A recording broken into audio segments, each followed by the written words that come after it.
People say I am mad, but I am not mad. I am only nervous, very, very nervous. You will see how calmly I can tell my story. You will understand that I am not crazy. I lived with an old man. He had never done anything wrong to me.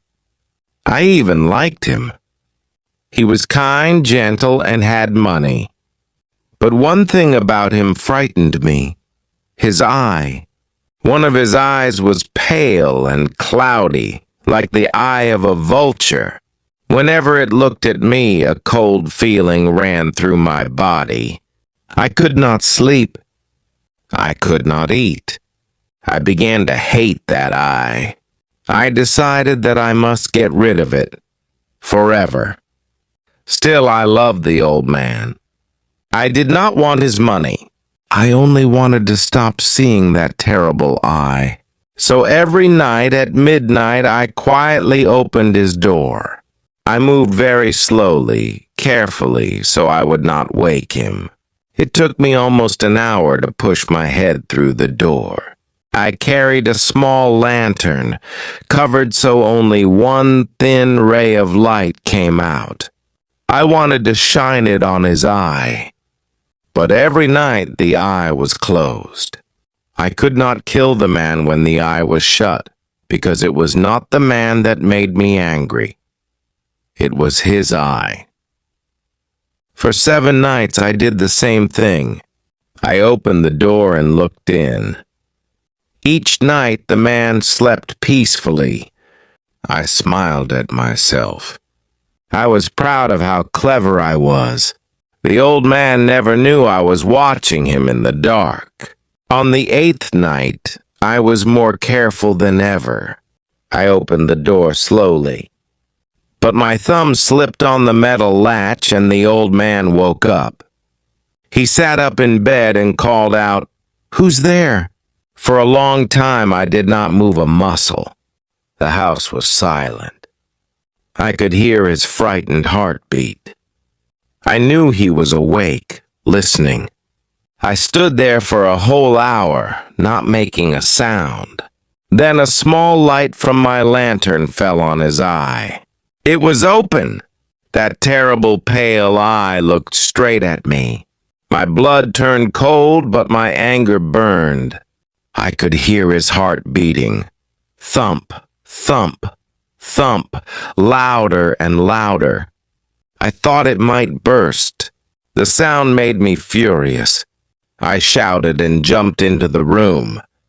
The old man cried once. I pulled him to the floor and pressed the bed over him. Soon his heart stopped beating. The eye would trouble me no more. I worked quickly.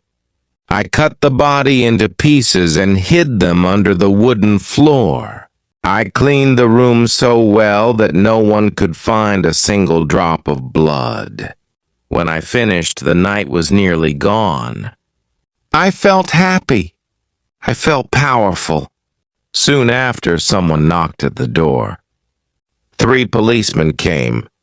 A neighbor had heard a cry during the night. I smiled and welcomed them in. I said the cry was my own from a bad dream. I told them the old man was away in the country. I showed them every room. I even led them into his bedroom and invited them to sit down. I placed my chair right over the place where I had hidden the body. They looked around.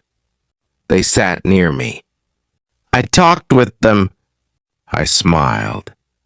I felt safe. But then I heard a soft sound. It began to faint. It became louder. It was like a heart beating. It was steady. It made me nervous. The sound grew and grew. It beat under the floor. It beat like a drum. The noise filled the room.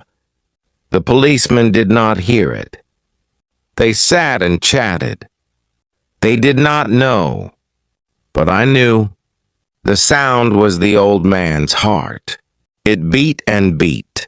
The noise made my head hot. I could not stay calm. I felt guilty. I felt like a man who had done wrong. I could not stand the sound any longer. I thought it would never stop. I thought the neighbors could hear it too. I leaned forward. I pointed at the floor. I said, "Listen, do you hear that noise?" The policemen looked surprised. They asked me to be quiet. I could not be quiet. I shouted at them. I cried that I had killed the old man. I begged them to cut the floor and take him out. They were shocked. They stood up. I fell down in a heap. I felt like the beat of the heart was filling my ears. I admitted everything. I could not hide it. I could not live with that sound anymore. Did you feel the mystery till the end? If you enjoyed this story, like the video and subscribe to the channel. Listen again and try shadowing to improve your English. More easy, mysterious stories are coming soon.